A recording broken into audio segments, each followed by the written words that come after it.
आज आमे बनेबा सोया चिल्ली। बहुत कम टाइम लगी थाए बनेबा पाई। परफेक्ट स्टार्टर अटे आ छोटरू बड़ समस्त को बहुत पसंद लगी थाए।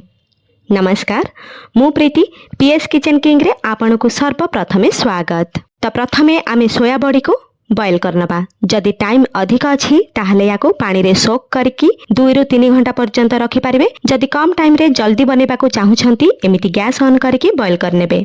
1 रु 2 मिनिट भितरे आराम से सॉफ्ट हो जिवो।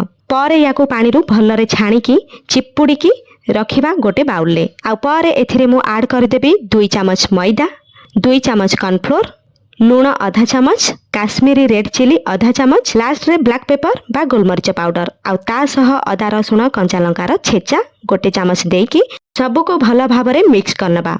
पानी न देकी खाली एमिति मिक्स करबा। एकदम ड्राई ड्राई रहिबा दरकार।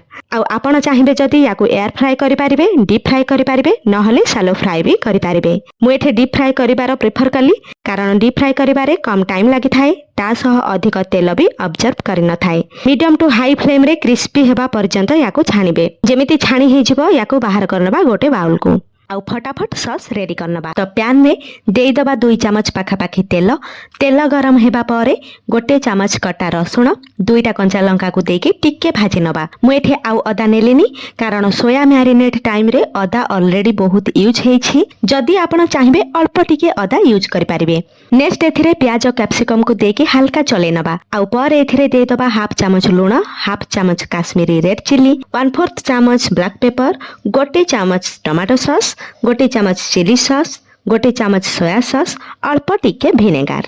एई टाइम रे फ्लेम को एकदम हाई रे रखिबा आ फटाफट मिक्स करबा। मने रखिबे एइठे कैप्सिकम प्याज को क्रंची रखिबे, पूरा सिझेबेनी।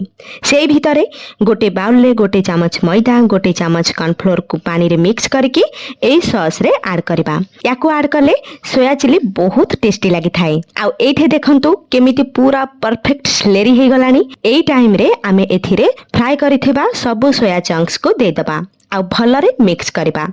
आउ याको अधिक समय कुक करबेनी। सोयाबीन को आमे ऑलरेडी फ्राई करिछे, एई कथा को ध्यान रखिबे। आउ यार बेस्ट पार्ट हेला याको जदि ठंडा हे जिबा परे भी खाइबे ना अधिक जुसी लागि थाए। ताले केमिति लागिला आजिर वीडियो? आशा करूछि आजिर रेसिपी आपन को बहुत पसंद आसीथिबो। चैनल को सब्सक्राइब करिबे, वीडियो को लाइक करिबे, शेयर करिबे, फेसबुक पेज रे थिले फॉलो करिबे। पुणी देखा हबो नुवा रेसिपी सहित। नमस्कार, जय जगन्नाथ।